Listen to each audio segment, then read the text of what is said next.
కలుగుతూ ఉంది భువన. ఆంధ్రప్రదేశ్ రాష్ట్రంలో ప్రభుత్వం ఏర్పడిన తరువాత అనేక డిపార్ట్మెంట్స్లో ఫైల్స్ తగలబడుతూ ఉన్నాయి. ఇది ఈ రాష్ట్ర చరిత్రలోనే ఇది ఒక కొత్త అంశం. మనం గమనిస్తే సిఐడి కార్యాలయంలో ఫైల్స్ తగలబడ్డాయి. నెంబర్ 1 అక్కడ ఉన్నటువంటి స్కిల్ కేసుకు సంబంధించి చంద్రబాబు నాయుడుని అరెస్ట్ చేసిన కేసుకు సంబంధించి ఫైల్స్ తగలబెట్టారు. నెంబర్ 2 పంచాయతీరాజుకు సంబంధించినటువంటి డిపార్ట్మెంట్కు సంబంధించినటువంటి ఫైల్స్ తగలబడినాయి. తర్వాత మనం చూస్తే మదనపల్లిలో ఉన్నటువంటి రెవెన్యూ రికార్డ్స్కు సంబంధించినటువంటి ఫైల్స్ 22A సంబంధించినటువంటి ఫైల్స్ తగలబడిపోయినాయి. ఇవన్నీ జరుగుతూ ఉంటే నిన్నగాక మొన్న పోలవరానికి సంబంధించినటువంటి ఫైల్స్ కూడా తగలబడిపోయినాయి. ఇప్పుడు కొత్తగా తగలబడినటువంటిది ఏంటి అని అంటే తిరుమల తిరుపతి దేవస్థానంలో ఉన్నటువంటి టీటీడీకి సంబంధించినటువంటి కార్యాలయంలో కొన్ని ఫైల్స్ తగలబడినాయి. అసలు ఈ ఫైల్స్ తగలబట్టడం అనేటువంటిది గతంలో ఎప్పుడు మీరు సుదీర్ఘకాలంగా ఉన్నటువంటి మీరు యాంకర్ ఎప్పుడు చూసి ఉండరు, నేను జర్నలిస్ట్గా చూడలేదు. ఇప్పుడు కనపడుతున్నటువంటి కొత్త అంశం ఏంటంటే ఎక్కడైతే ఏ విభాగాల్లో అయితే అవినీతి అక్రమాలు చోటు చేసుకున్నాయని చెప్పిన ఆరోపణలు వస్తున్నాయో గత 2019 నుంచి 24 మధ్యలో జగన్మోహన్ రెడ్డి గారి ప్రభుత్వంలో అవినీతి చోటు చేసుకుందన్నటువంటి ఆరోపణలు వస్తున్నాయో అక్కడ మాత్రమే ఆ విభాగాల్లో మాత్రమే ఫైల్స్ తగలబడుతూ ఉన్నాయి. అంటే ఎవరు తగలబెడుతుంటారు?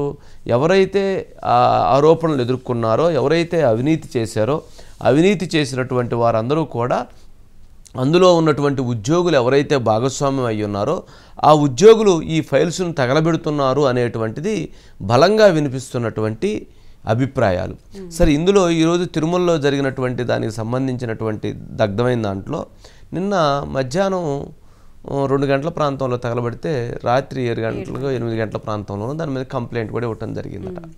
సరే, ఈ ఫైల్స్లో ఏముంది ఏం లేదనేటువంటిది మనం చూడలేదు కాబట్టి మనం దాంట్లో తగలబడినటువంటి ఈ ఫైల్ తగలబడిందని చెప్పలేం. కానీ అక్కడ ఉన్నటువంటి ఫైల్స్లో ప్రధానంగా ఇంజనీరింగ్ విభాగంలో ఎక్కువగా ఫైల్స్ తగలబడినాయి అంటున్నారు. ఇంజనీరింగ్ విభాగంలో తగలబడినటువంటి ఫైల్స్లో ప్రధానంగా ధర్మారెడ్డి, ఎవరైతే గతంలో టీటీడీ ఈఓగా చేసినటువంటి ధర్మారెడ్డి మీద వచ్చినటువంటి ప్రధానమైనటువంటి అవినీతి ఆరోపణల్లో వచ్చినటువంటి ఫండ్స్ నిధులు దుర్వినియోగానికి సంబంధించినటువంటి వాటిలో ఎక్కువగా రోడ్స్ వాటిలో టెండర్స్లో గోల్మాల్ చేసి డబ్బులు దోచుకున్నారు అని కోట్లాది రూపాయలు, అదేవిధంగా భవన నిర్మాణాలకు సంబంధించినటువంటి వాటిలో కోట్లాది రూపాయలు అవినీతికి చోటు చేసుకుందనేటువంటిది అదొకటి. ఇలా బయట ఎక్కడైతే ఇతర రాష్ట్రాల్లో లేదా ఇతర గ్రామాల్లో లేదా ఇతర రాష్ట్రంలో ఉన్నటువంటి అనేక దేవాలయాల నిర్మాణంలో అక్కడ చోటు చేసుకున్నటువంటి వాటిలో అనేకమైనటువంటి అవినీతి అక్రమాలు చోటు చేసుకున్నాయి. దీని విలువ సుమారు 2000 కోట్ల రూపాయల పైన అక్కడ అవినీతి చోటు చేసుకుందనేటువంటిది ప్రధానంగా వచ్చినటువంటి ఎలిగేషన్. మరి అటువంటి ఆరోపణ వచ్చినటువంటి అంశానికి సంబంధించి ఆ డిపార్ట్మెంట్లో ఎక్కడైతే ఈ ఫైల్స్ ఉన్నాయో ఆ ఫైల్స్ ఉన్నటువంటి దాంట్లో అక్కడ తగలబడిందని అంటే ఇది తగలపెట్టారా లేక తగలబడిందా అనేటువంటిది చూసినప్పుడు తగలపెడితేనే అక్కడ తగలబడుతుంది. ఎక్కడైతే ఆరోపణ వచ్చిందో విజిలెన్స్, ఎక్కడైతే తిరుమల తిరుపతి దేవస్థానంలో ఒక ప్రధానమైనటువంటి ఆరోపణ వచ్చిందో అక్కడ ఫైల్స్ తగలబడతాయి.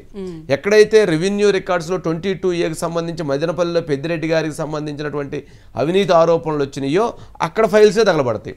పోలవరంలో ఎక్కడైతే రివర్స్ టెండరింగ్ తర్వాత జరిగినటువంటి ఫైల్స్ ఎక్కడైతే ఉన్నాయో అక్కడ ఉన్నటువంటి ఫైల్సే పోలవరం ఫైల్స్ తగలబడతాయి. అదేవిధంగా చంద్రబాబు నాయుడు అరెస్ట్కి సంబంధించి స్కిల్ కేసులో తప్పుడు కేసులు నమోదు చేసి ఎక్కడైతే అరెస్ట్ చేశారో వాటికి సంబంధించినటువంటి రికార్డ్స్ని వాళ్ళు ట్యాంపరింగ్ చేసి దాంట్లో కొన్ని ఫైల్స్ని పెట్టి దాన్ని భూతంలాగా చూపించేటువంటి ప్రయత్నం చేశారో అక్కడ ఉన్నటువంటి ఫైల్సే తగలబడతాయి. పంచాయతీరాజుకు సంబంధించినటువంటి ఫైల్స్ పవన్ కళ్యాణ్ గారు ఎక్కడైతే రివ్యూ చేస్తున్నారో ఎక్కడైతే అవినీతి జరిగిందో అక్కడ ఫైల్సే తగలబడతాయి. వీటితో పాటు ఫారెస్ట్ డిపార్ట్మెంట్కి సంబంధించినటువంటి రెడ్ శాండిల్ స్మగ్లింగ్ సంబంధించినటువంటి ఫైల్స్ ఎక్కడైతే ఆరోపణ వచ్చిందో అక్కడ ఫైల్సే తగలబడతాయి.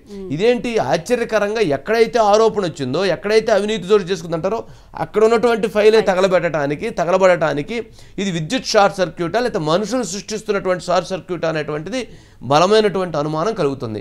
ప్రజల్ని ఎవరిని అడిగినా చిన్నపిల్లవాడు ఒక 5వ తరగతి చదువుతున్నటువంటి పిల్లవాడిని ఇవన్నీ చెప్పి ఎక్కడ జరుగుతుందమ్మా ఎవరు చేస్తుంటారంటే ఎవరైతే అవినీతి చోటు చేశారో వాళ్లే తగలబెడుతుంటారని చెప్పని ఏ వ్యక్తిని అడిగినా ఎవరిని అడిగినా కానీ ఇది స్పష్టంగా అర్థమయ్యేటువంటి అంశం. అంటే దీని వెనక జరుగుతున్నటువంటి కుట్రదారులు, సూత్రధారులు, పాత్రదారులు, దొంగలు, దోపిడీదారులు, ఈ దౌర్జన్యాలు అవినీతి చేస్తున్నటువంటి వాళ్ళు అరాచకానికి పరాకాష్ఠగా చేరిందనే దానికి ఇది ఒక నిదర్శనం. ఇంకా చాలా నయ్యం. ఏంటి ఆ నయ్యం అని అంటే ఫైల్స్ వరకు తగలబెడుతున్నారు. ఎవరైతే ఈ ఫైల్స్ తగలబడిని అని చెప్పని లేదా ఎవరైతే వాళ్ళ మీద ఆరోపణలు చేస్తున్నారో వాళ్ళని తగలబెట్టలేదు.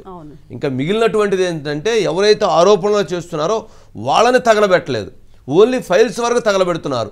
వీళ్ళ దుష్ట చర్యలు చూస్తుంటే, వీళ్ళకు ఉన్నటువంటి తెగింపు చూస్తుంటే వీళ్ళు పూర్తిగా మనుషులను కూడా తగలబెట్టడానికి ఎక్కడా ఎటువంటి విషయంలో కూడా వెనకంజ వేయట్లేదు అనేటువంటి అనుమానాలు కలుగుతూ ఉన్నాయి. మరి ఇన్ని తగలబెడుతూ ఉంటే ప్రభుత్వం ఏం చేస్తుంది, ప్రభుత్వం నోట్లో ఏలేసుకొని ఏమైనా కూర్చుందా అనేటువంటి అనుమానాలు కూడా వస్తున్నాయి. ఇవన్నీ తగలబడుతున్నటువంటి సందర్భంలో ప్రభుత్వం దీనిపైన తక్షణమైనటువంటి విచారణ చేపట్టి ఎవరైతే ఈ దగ్ధానికి కారణమైన వాళ్ళని అరెస్ట్ చేయడం మొదలు పెడితే ఇది ఆగుతుంది. మదనపల్లిలో తగలబెట్టినటువంటి అంశానికి సంబంధించి 2-3 అరెస్ట్ చేశారు. దీని వెనక జరిగినటువంటి ఎవరైతే వాళ్ళు ఉన్నారో వాళ్ళని అరెస్ట్ చేసేటువంటి ప్రక్రియ ఆలస్యం అవుతుంది. పోలవరం అంతే, స్కిల్ కేసు అంతే, లేదా ఇంకో కేసు అంతే, ఇంకో కేసు అంతే. ఇలాంటివి తగలబడినటువంటివి ఫైర్ కాబట్టి తగలబడుతున్నాయి కాబట్టి మన నోటీస్కి వస్తున్నాయి. ఇక తగలబడకుండా ఫైర్లు ఎత్తుకొని పోయినాయి ఎన్ని, చించివేసిన ఎన్ని, ఇక్కడ కనపడకుండా ఎక్కడికో తీసుకెళ్ళి తగలబెట్టినటువంటి ఎన్ని ఉంటాయి అనేటువంటిది ఇప్పుడు బయటికి తెలవాల్సినటువంటి అంశం. దీనికి ఒక ప్రధానమైనటువంటి కారణం ఏంటంటే ప్రభుత్వం 60 రోజులు అయినప్పటికీ కూడా ఎవరైతే ఈ అధికారులను మార్చకపోవటం, కొంతమంది కింది స్థాయి సిబ్బందిని మార్చకపోవటం, వాళ్ళందరూ ఇంకా అక్కడే ఉండటం, వాళ్ళు అవినీతి చేసినటువంటి ఆధారాలు ఎక్కడ బయటకు వస్తాయని చెప్పని అక్కడ ఉన్నటువంటి నాయకులతో టైఅప్ అవటం, తగలబెట్టడం అనేటువంటిది ఇవన్నీ జరుగుతున్నాయి అనేటువంటి అభిప్రాయానికి ప్రజలు వచ్చారు. ప్రభుత్వం వచ్చిందా లేదని పక్కన పెడితే ప్రజలు ఈ అంశాల్లోనే జరిగిందనేటువంటి దానికి ప్రధానంగా రావటం జరిగింది. సరే, ఇందుట్లో ఈ అధికారి పాత్ర ఉందా లేదా ఈ అధికారి పాత్ర ఉందా, ఈ తగలబడినటువంటి వాటిలో ఇవన్నీ ఉన్నాయా అనేటువంటిది పక్కన పెడదాం. కానీ జరిగినటువంటి దాంట్లో, జరుగుతున్నటువంటి దాంట్లో, జరగబోతున్నటువంటి దాంట్లో మాత్రం ప్రమాద గంటికలు మోగిస్తున్నాయి. ఇక జరగబోయేటువంటి ఏంటి అనేటువంటి డౌట్ వస్తుంది.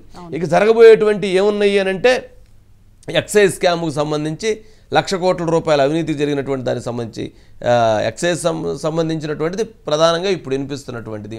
ఇక వీటితో పాటు ఫైబర్ నెట్కి సంబంధించినటువంటి దాంట్లో బలమైనటువంటి ఆరోపణలు ఉన్నాయి. ఫైనాన్స్ డిపార్ట్మెంట్లో బలమైనటువంటి ఆరోపణలు ఉన్నాయి.